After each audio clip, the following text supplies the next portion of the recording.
Assalamualaikum warahmatullahi wabarakatuh. Di sini saya akan mempresentasikan bab 7 mengenai konsep motivasi dan bab 8 mengenai motivasi dari konsep menjadi penerapan. Sebelumnya, perkenalkan nama saya Eka Renestari, NPM 20 01 02 0072. Motivasi. Secara etimologis, motivasi berasal dari kata motif yang berarti dorongan. Motivasi sebagai proses yang menjelaskan mengenai kekuatan, arah, dan ketekunan seseorang dalam upaya untuk mencapai tujuan.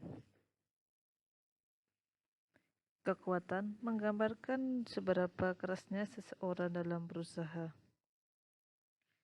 Namun, kekuatan yang besar tidak mungkin memberikan hasil kerja yang memuaskan, kecuali upaya tersebut disalurkan dalam suatu arahan atau direction yang memberikan keuntungan bagi organisasi. Ketekunan mengukur berapa lama seseorang dapat mempertahankan upayanya. Motivasi lebih difokuskan jadi tujuan organisasi terhadap perilaku terkait pekerjaan. Teori-teori awal mengenai motivasi ada 4. Yang pertama, teori hierarki kebutuhan. Yang kedua, teori X dan teori Y. Yang ketiga, teori dua faktor. Dan yang terakhir, teori kebutuhan MC Silent.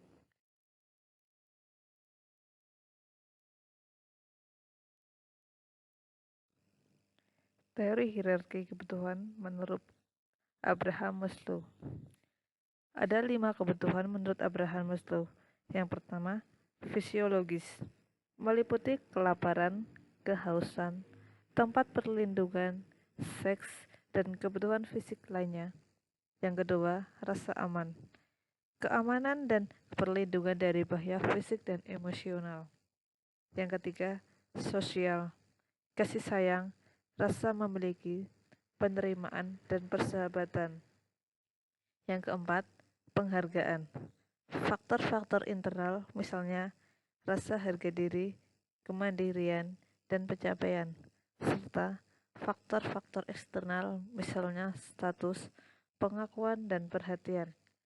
Dan yang terakhir, aktualisasi diri. Dorongan yang mampu membentuk seseorang untuk menjadi apa, meliputi pertumbuhan, mencapai potensi kita, dan pemenuhan diri. Dalam teori hierarki kebutuhan, ada urutan kebutuhan lebih rendah dan urutan kebutuhan yang lebih tinggi. Urutan kebutuhan lebih rendah, kebutuhan yang terpenuhi secara eksternal, misalnya kebutuhan fisiologis dan rasa aman. Sedangkan urutan kebutuhan yang lebih tinggi, kebutuhan yang terpenuhi secara internal, misalnya sosial, penghargaan, dan aktualisasi diri. Teori X dan teori Y menurut Douglas McGregor. McGregor menyimpulkan bahwa sudut pandang sifat manusia para manajer tersebut didasarkan pada asumsi tertentu yang membentuk perilaku para manajer terhadap para pekerjanya. Misalnya, teori X asumsi bahwa para pekerja tidak suka bekerja, malas, tidak menyukai tanggung jawab dan harus dipaksa untuk mengerjakan. Sedangkan teori Y asumsi bahwa para pekerja suka bekerja, kreatif, mencari tanggung jawab, dan dapat menyodorkan diri sendiri dan dalam melakukan pekerjaannya.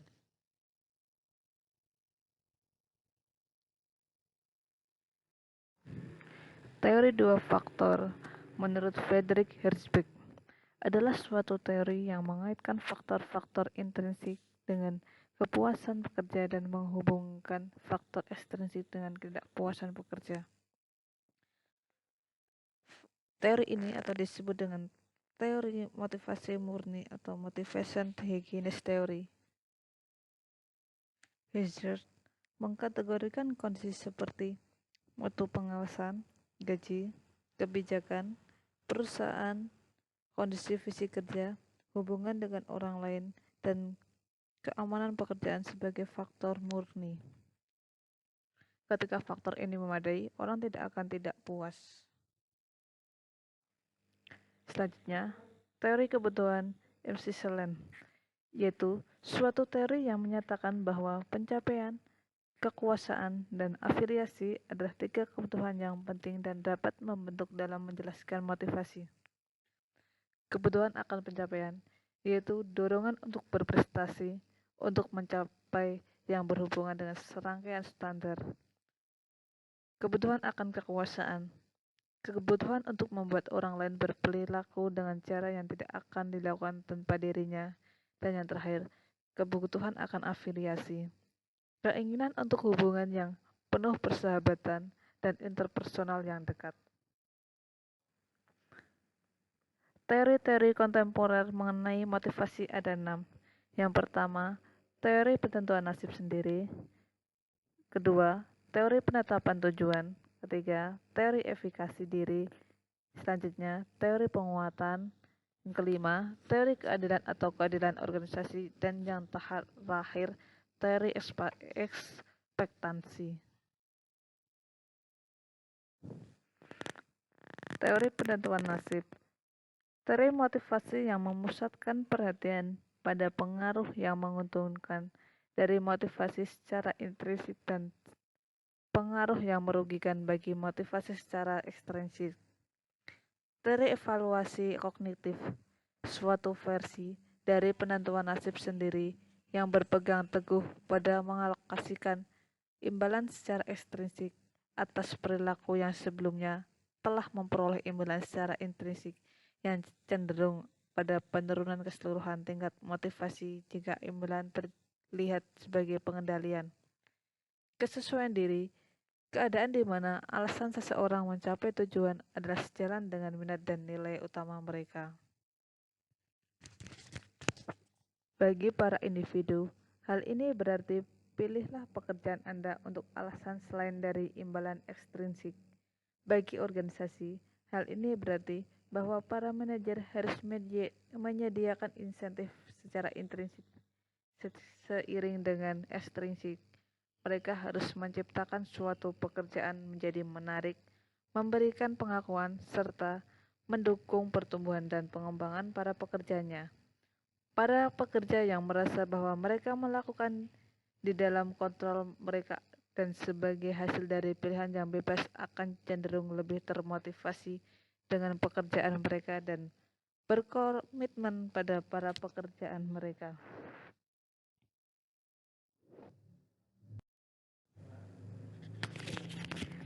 Teori penetapan tujuan, suatu teori yang mengatakan bahwa tujuan yang spesifik dan sulit dengan umpan balik dan akan mengarahkan pada kinerja yang lebih tinggi. Fokus promosi, suatu strategi pengaturan diri yang melibatkan upaya pencapaian tujuan melalui kemajuan dan pencapaian. Fokus pencegahan, suatu strategi pengaturan diri yang melibatkan upaya pencapaian tujuan melalui pemenuhan tugas dan kewajiban. Mengimplementasi penetapan tujuan, manajemen berdasarkan tujuan MBU, suatu program yang meliputi tujuan secara spesifik, ditetapkan secara partisipatif dalam suatu periode waktu eksplisit, dengan umpan balik atas perkembangan dengan tujuan. Teori efikasi diri. Teori ini juga dikenal sebagai teori kognitif secara sosial atau teori pembelajaran sosial yang menyatakan bahwa suatu keyakinan individu mampu untuk melaksanakan tugasnya. Semakin tinggi efikasi diri, semakin percaya diri pada kemampuan untuk berhasil. Sedangkan semakin rendah efikasi diri, lebih cenderung untuk mengurangi upaya atau menyerah. Selanjutnya, teori penguatan. Teori ini menyatakan bahwa berperilaku merupakan fungsi dari konsekuensinya. Teori penguatan melihat perilaku sebagai yang disebabkan oleh lingkungan. Teori ini mengabaikan keadaan dalam individu dan hanya memusatkan perhatian pada apa yang terjadi ketika dia melakukan beberapa tindakan. Teori keadilan atau keadilan organisasi.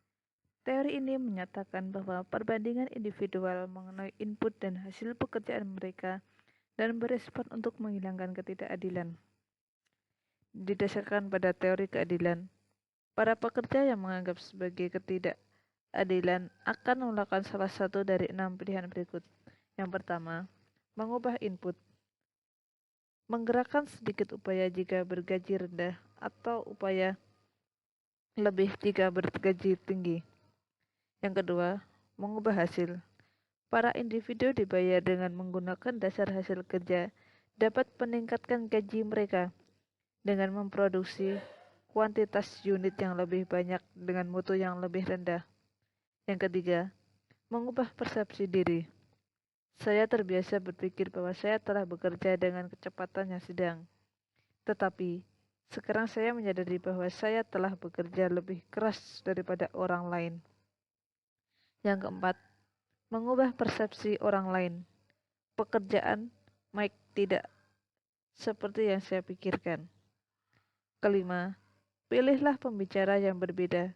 Saya tidak memperoleh sebanyak kakak ipar saya, tetapi saya melakukan dengan jauh lebih baik daripada yang ayah saya lakukan ketika dia seumuran saya. Yang keenam, meninggalkan bidang, keluar dari pekerjaan. Keadilan organisasi, keseluruhan mengenai apa itu keadilan di tempat kerja, terdiri atas keadilan distributif, prosedural, informasional, dan interpersonal. Keadilan distributif, keadilan yang dirasakan baik jumlah maupun alokasi penghargaan di antara para individu. Keadilan prosedural, keadilan yang dirasakan pada proses yang digunakan untuk menentukan distribusi penghargaan. Selanjutnya, keadilan informasi, keadilan di mana pekerja diberikan penjelasan yang jujur dari setiap keputusan. Yang terakhir, keadilan interpersonal, keadaan di mana pekerjaan dilakukan dengan rasa hormat dan bermartabat. Teori ekspektansi. Teori ini menyatakan bahwa kekuatan kecenderungan kita untuk bertindak dengan cara tertentu bergantung pada kekuatan ekspektasi terhadap hasil dari tindakan itu dan ketertarikan individu kepada hasil tertentu. Teori ini memusatkan pada 3 hubungan, yaitu yang pertama, hubungan upaya kerja. Probabilitas dirasakan oleh individu yang menggerakkan sejumlah upaya yang diberikan akan mengarahkan pada kinerja. Yang kedua, hubungan kinerja dengan imbalan. Keadaan yang mana individu meyakini untuk melaksanakan pada suatu tingkat tertentu akan mengarahkan pada pencapaian hasil yang diinginkan. Dan yang ketiga, hubungan imbalan tujuan pribadi. Keadaan yang mana imbalan organisasi akan memuaskan tujuan pribadi, individu, atau kebutuhan dan ketertarikan atas imbalan yang potensi tersebut bagi individu. Teori ekspektasi dijelaskan pada diagram tersebut. Jika upaya individu, maka kinerja individu akan tercapai sehingga imbalan dari organisasi akan diberikan dan tujuan pribadi akan tercapai. Motivasi dari konsep menjadi penerapan. Memotivasi dengan desain pekerjaan, model karakteristik pekerjaan. Desain pekerjaan atau job design, suatu cara di mana elemen-elemen dalam suatu pekerjaan diorganisasikan. Model karakteristik pekerjaan, job karakteristik model atau GCM.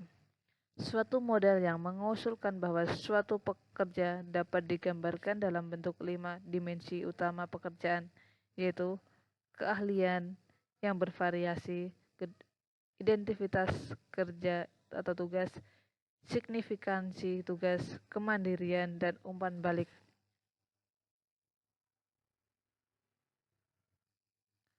Yang pertama, keahlian yang bervariasi adalah kondisi yang mana suatu pekerjaan memerlukan aktivitas berbeda yang bervariasi sehingga pekerja dapat menggunakan keahlian dan bakat yang terspesifikasi.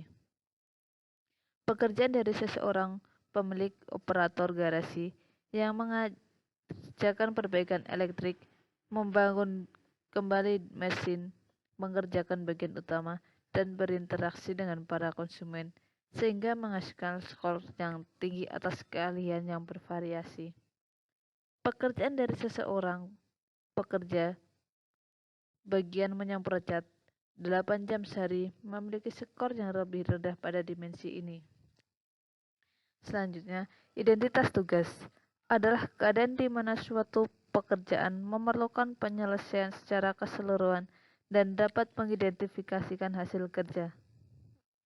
Signifikansi tugas adalah keadaan di mana suatu pekerjaan memengaruhi kehidupan atau pekerjaan orang lain. Yang keempat, kemandirian adalah keadaan di mana suatu pekerjaan memberikan kebebasan, independensi, dan keleluasaan dalam menjadwalkan pekerjaan dan menentukan prosedur untuk melaksanakannya. Dan yang terakhir, umpan balik adalah keadaan di mana melaksanaan aktivitas kerja menghasilkan informasi secara langsung dan jelas tentang kinerja. Bagaimana pekerjaan dapat didesain ulang? Tugas-tugas yang berulang, seperti petugas penjaga mesin pabrik, hanya memberikan sedikit variasi, kemandirian, atau motivasi dalam pekerjaan. Sebaliknya, pekerjaan di pemasaran menantang dan menstimulasi. Mari kita lihat beberapa cara untuk menempatkan GCM ke dalam pabrik untuk memotivasi pekerja. Rotasi pekerjaan. Jika para pekerja menderita akibat rutinitas pekerjaan yang mereka berlebih, salah satu alternatif adalah rotasi pekerjaan atau pergeseran pekerja secara berkala dari satu tugas ke tugas lainnya dengan persyaratan keahlian yang sama pada level organisasi yang sama atau disebut pelatihan silang. Selanjutnya, pengayaan pekerjaan. Memperluas pekerjaan dengan meningkatkan keadaan di mana pekerja mengendalikan perencanaan, pelaksanaan, dan evaluasi kerja. Pekerjaan yang diperkaya memungkinkan pekerja untuk melakukan aktivitas lengkap, meningkatkan kebebasan dan independensi pekerja, meningkatkan tanggung jawab, dan memberikan umpan balik sehingga para individu dapat menilai secara memperbaiki kinerja mereka sendiri. Alternatif pengaturan kerja ada 3. Yang pertama, flex time, jam kerja yang fleksibel. Yang kedua, pembagian kerja, suatu pengaturan yang memungkinkan 2 individu atau lebih untuk membagi pekerjaan yang memiliki jam kerja tradisional 40 jam dalam seminggu. Yang ketiga, bekerja jarak jauh. Bekerja dari rumah sedikitnya 2 hari dalam seminggu dengan menggunakan komputer yang terhubung dengan komputer kantor. Konteks sosial dan fisik dari kerja. Model karakteristik pekerjaan memperlihatkan bahwa sebagian besar pekerja akan menjadi lebih termotivasi dan terpuaskan ketika tugas kerja interaksinya melibatkan dirinya. Beberapa karakteristik sosial yang meningkatkan kinerja pekerjaan meliputi saling ketergantungan, dukungan sosial, dan interaksi dengan orang lain. Di luar pekerjaan, interaksi-interaksi sosial sangat kuat terkait dengan suasana hati yang positif dan memberikan kepada para pekerja kesempatan untuk menjelaskan peranan mereka dan seberapa baiknya mereka dalam bekerja. Keterlibatan pekerja. Suatu proses partisipatif yang menggunakan input yaitu para pekerja dan dimaksudkan untuk meningkatkan komitmen pekerja kepada kesuksesan organisasi. Program keterlibatan pekerja ada 2. Yang pertama, manajemen partisipatif. Suatu proses yang mana para bawahan terbagi derajat kekuasaan pengambilan keputusan yang signifikan dengan para atasan langsung. Yang kedua, partisipasi representatif. Suatu sistem yang mana para pekerja berperan serta dalam pengambilan keputusan organisasi melalui sekelompok kecil representatif pekerja. Menggunakan imbalan untuk memotivasi para pekerja.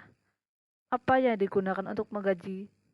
Yaitu dengan menetapkan struktur gaji. Bagaimana menggajinya? Memberikan imbalan kepada para pekerja melalui program pembayaran gaji yang bervariabel. 1. Pembayaran gaji berdasarkan hasil kerja. 2. Pembayaran gaji berdasarkan prestasi. Yang ketiga, pembayaran gaji berdasarkan keahlian. Selanjutnya, rencana pembagian laba, pembagian keuntungan, rencana kepemilikan saham pekerja, serta evaluasi variabel gaji. Menggunakan imbalan untuk memotivasi pekerja. Manfaat yang fleksibel. Mengembangkan suatu paket manfaat. Selanjutnya, imbalan intrinsik. Program penghargaan kepada pekerja. Sekian presentasi dari kami. Apabila ada tutur kata kami yang kurang berkenan di hati audiens, kami mohon maaf. Wassalamualaikum warahmatullahi wabarakatuh.